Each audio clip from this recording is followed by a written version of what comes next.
Hello students, good morning. हम लोग पढ़ रहे थे क्लास 9 का बायो का फर्स्ट चैप्टर, जिसका नाम था कोशिका, जीवन की मौलिक इकाई। और कोशिका के बारे में हम आप लोगों को बताया भी था कि एक अंग्रेज वैज्ञानिक थे रॉबर्ट हुक, जिनका नाम था। उन्होंने 1665 ईस्वी में कार्क की पतली काट के अवलोकन स्वनिर्मित सूक्ष्मदर्शी की सहायता से करने पर उन्होंने देखा कि कार्क में अनेकों प्रकार के छोटे छोटे प्रकोष्ठ उनको दिखाई दिए और जो मधुमक्खी के छत्ते के समान प्रतीत होते थे। और उसी को देखने के बाद रॉबर्ट हुक ने उस छोटे छोटे प्रकोष्ठों को किसका नाम दे दिया? कोशिका का नाम दे दिया। और उस चैप्टर में हमने इसके पिछले वीडियो में प्रश्न और उत्तर कराए थे और आज हम 5 नंबर प्रश्न आप लोगों को कराने जा रहे हैं। और वो प्रश्न है कि क्या अब आप निम्नलिखित तालिका में दिए गए रिक्त स्थान को भर सकते हैं? रिक्त माने होता है खाली स्थान, जिससे कि प्रोकैरियोटी तथा यूकैरियोटी कोशिकाओं में अंतर स्पष्ट हो सके। आप अपनी बुक में देख लीजिएगा कि प्रश्न कैसे दिया हुआ है और वहां पे कुछ रिक्त स्थान भी छोड़े हैं। तो हमने डायरेक्ट यहाँ पे उत्तर लिख दिया है। पहला है कि आकार प्रायः किसमें? प्रोकैरियोटिक कोशिका में। यहाँ प्रोकैरियोटिक कोशिका भी आप कर सकते हैं, प्रोकैरियोटिक कोशिका। और यहाँ है यूकैरियोटिक कोशिका। दोनों में कह रहा है अंतर स्पष्ट करने के लिए। तो वह क्या क्या चीज है जिसके द्वारा हम प्रोकैरियोटिक तथा यूकैरियोटिक कोशिकाओं में अंतर स्पष्ट कर सकते हैं? सबसे पहले है कि जो प्रोकैरियोटी होती है कोशिका, यूकैरियोटी की अपेक्षा क्या हो जाता है? बहुत छोटा होता है। देखिए इसका आकार 1 से लेके 10 यूएम होता है और 1 यूएम बराबर होता है 10 के पावर 6। तो देखिए देखने से भी बहुत छोटा इसको दिखाई दे रहा है। और इसका है कि आकार प्रायः बड़ा, यानी 5 से लेके 100 यूएम के बराबर होता है। कौन? प्रोकैरियोटिक कोशिका। दूसरा पॉइंट हम करेंगे कि यहाँ पे केंद्रीय है। केंद्रीय क्षेत्र अस्पष्ट माने जो साफ साफ दिखाई नहीं दे। केंद्रीय क्षेत्र अस्पष्ट और उसे न्यूक्लियोलस कहते हैं।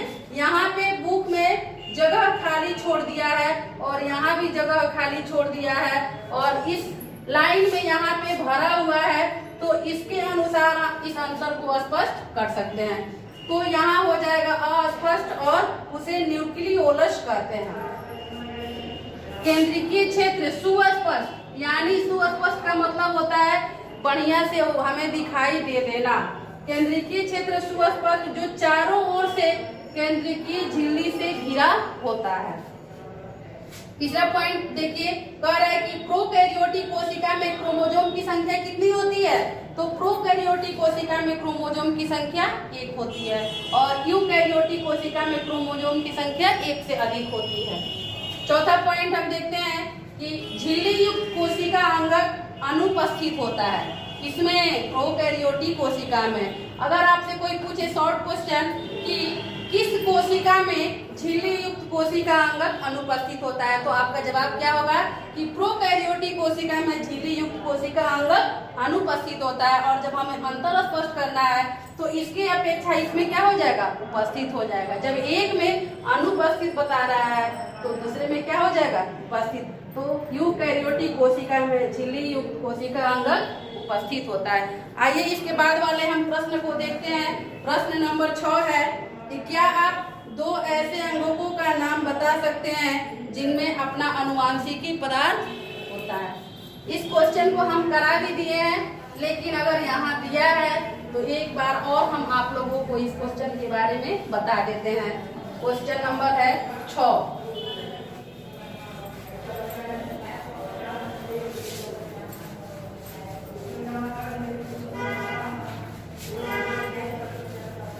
क्वेश्चन नंबर है 6।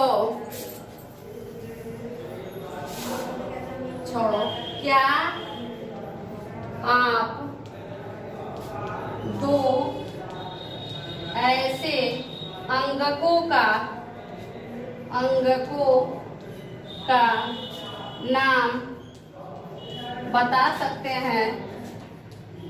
क्या आप ऐसे 2 अंगकों का नाम बता सकते हैं जिनमें अपना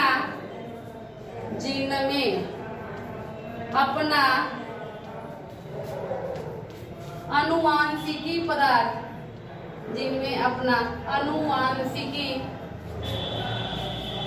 अनुवांशिकी पदार्थ होता है।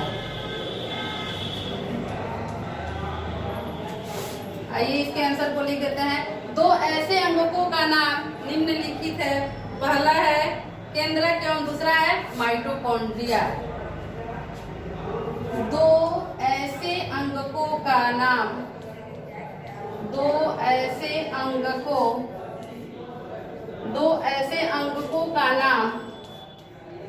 निम्नलिखित है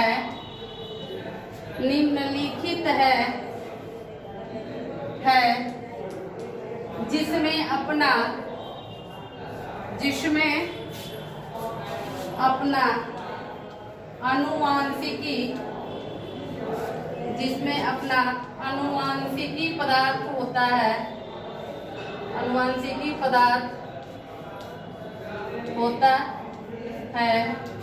पहला है केंद्रक और दूसरा है माइटोकॉन्ड्रिया। माइटोकॉन्ड्रिया को हम लोग पावर हाउस भी कहते हैं, हिंदी में उसको कहते हैं ऊर्जागृह। माइटोकॉन्ड्रिया यहाँ लिख देते हैं 2 नंबर। माइटोकॉन्ड्रिया यही 2 ऐसे अंग हैं जिनमें अपना अनुवांशिकी पदार्थ होता है। क्वेश्चन नंबर है 7। यदि किसी कोशिका का संगठन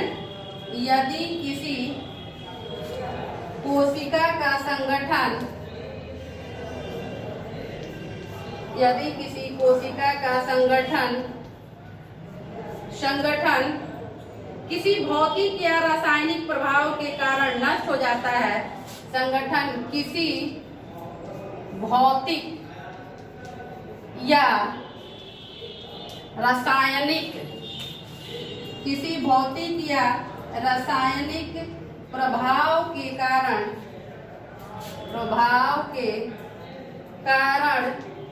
नष्ट हो जाता है। नष्ट माने खत्म हो जाना। नष्ट हो जाता है तो क्या होगा?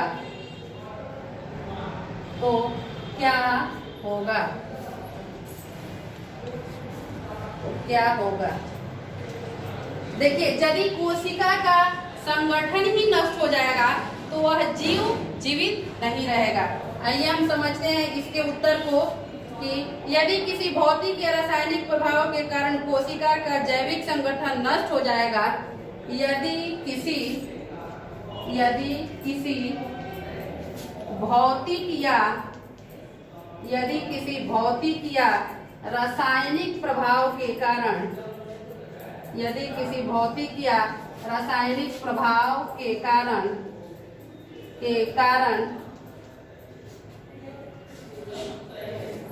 कोशिका का संगठन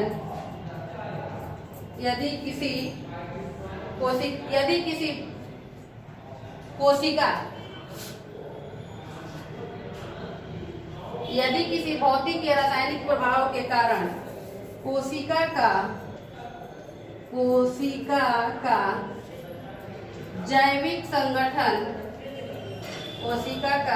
जैविक संगठन नष्ट हो जाता है।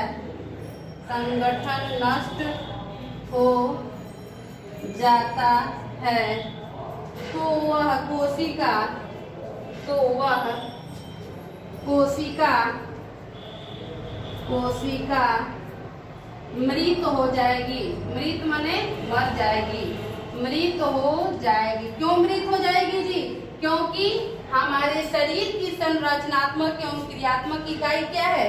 कोशिका ही है। यह सबसे छोटी इकाई है। इसी को हम लोग क्या कहते हैं? मूल इकाई भी कहते हैं। जैसे हमने आप लोगों को बताया भी था कि यदि एक मकान का निर्माण करना है तो उसमें बहुत सारे छोटे छोटे चीज को उपयोग में हम लोग लाते हैं। वैसे ही ठीक मेरा शरीर भी है। यदि हमारा शरीर बना है तो बहुत से कोशिका के मिलने से और बहुत से कोशिका मिलके उत्तक का निर्माण किए और उत्तक मिलके अंग का और अंग मिलके अंग तंत्र का।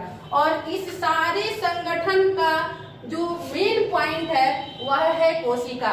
तो यदि किसी जीव में अगर वही चीज नष्ट हो जाता है तो फिर उस जीव को जीवित रहने की कोई संभावना ही नहीं है। वह जीव क्या हो जाएगी, तुरंत उसकी मृत्यु हो जाएगी और वह जीव मर जाएगा। तो ये था क्वेश्चन नंबर 7। और एक क्वेश्चन हम आप लोगों को और कराएंगे।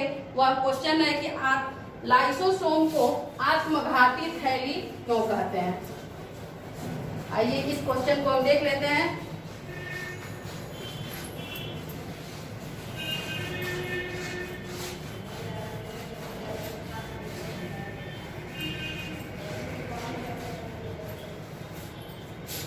क्वेश्चन नंबर है 8। लाइसोसोम को आत्मघाती थैली क्यों कहते हैं।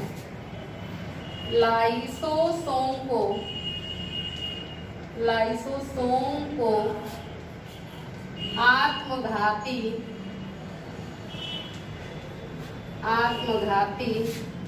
थैली क्यों कहते हैं।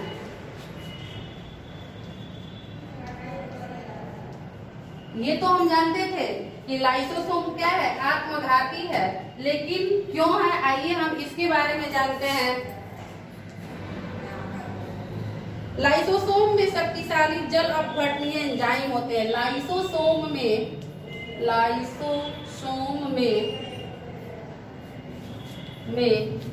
बहुत ही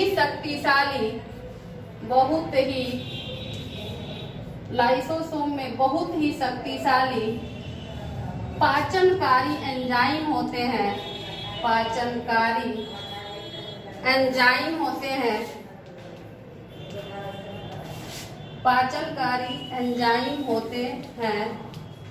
पाचनकारी एंजाइम होते हैं जो सभी कार्बनिक पदार्थों को पचाने में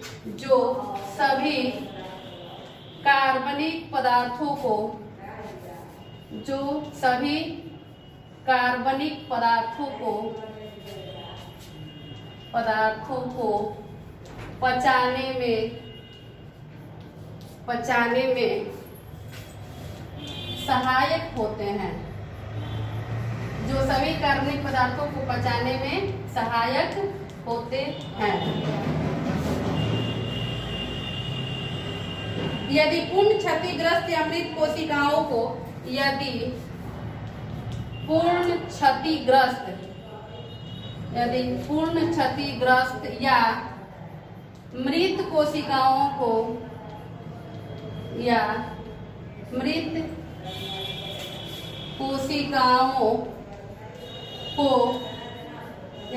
कोशिकाओं को नष्ट करने की आवश्यकता होती है। मृत कोशिकाओं को नष्ट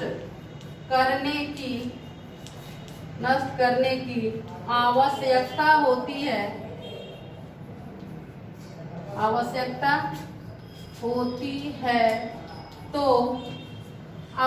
होती है। तो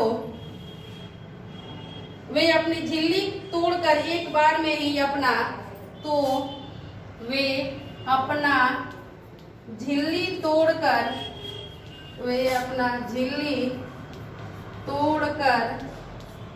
एक बार में ही सारा द्रव मुक्त कर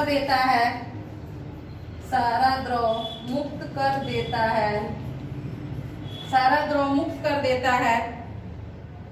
क्योंकि इस क्रिया में वे स्वयं भी नष्ट हो जाते हैं और इस क्रिया में स्वयं लाइसोसोम भी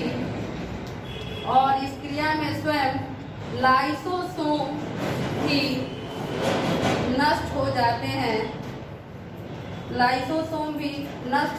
हैं।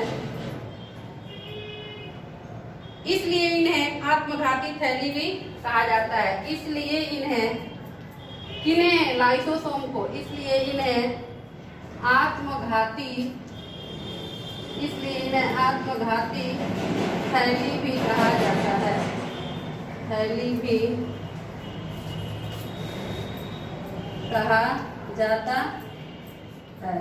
आप लोग समझ गए कि लाइसोसोम जो है बहुत ही शक्तिशाली पाचनकारी उसमें एंजाइम होते हैं जो सभी कार्बनिक पदार्थों को पचाने में क्या करते हैं, सहायता प्रदान करते हैं। यदि पूर्ण क्षतिग्रस्त या मृत कोशिकाओं को नष्ट करने की आवश्यकता होती है तो लाइसोसोम अपना झिल्ली तोड़कर एक बार में ही सारा द्रव मुक्त कर देता है, और जैसे ही सारा द्रव मुक्त कर देता है और इस क्रिया में स्वयं लाइसोसोम भी क्या हो जाता है, नष्ट हो जाता है। इसलिए इन्हें आत्मघाती थैली कहते हैं। क्वेश्चन नंबर 1 और बाकी है 9, और वह क्वेश्चन है कि कोशिका के अंदर प्रोटीन का संश्लेषण कहाँ होता है। हमने इस क्वेश्चन को शॉर्ट क्वेश्चन में बताया भी था कि कोशिका के अंदर प्रोटीन का संश्लेषण राइबोसोम में होता है। तो यहाँ पे हम केवल आंसर लिख देते हैं क्वेश्चन नंबर 9 का। आप लोग प्रश्न अपनी बुक से लिख लीजिएगा कि कोशिका के अंदर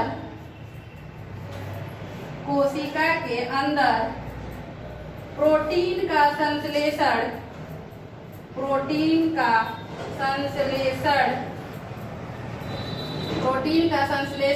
राइबोसोम में होता है। राइबोसोम में होता है। आज के लिए बस इतना ही। इसके बाद हम मिलेंगे फिर आप लोगों के इसके अगले वाले वीडियो में। तब तक आप घर पर रहिए, सुरक्षित रहिए और अपनी पढ़ाई को करते रहिए। धन्यवाद।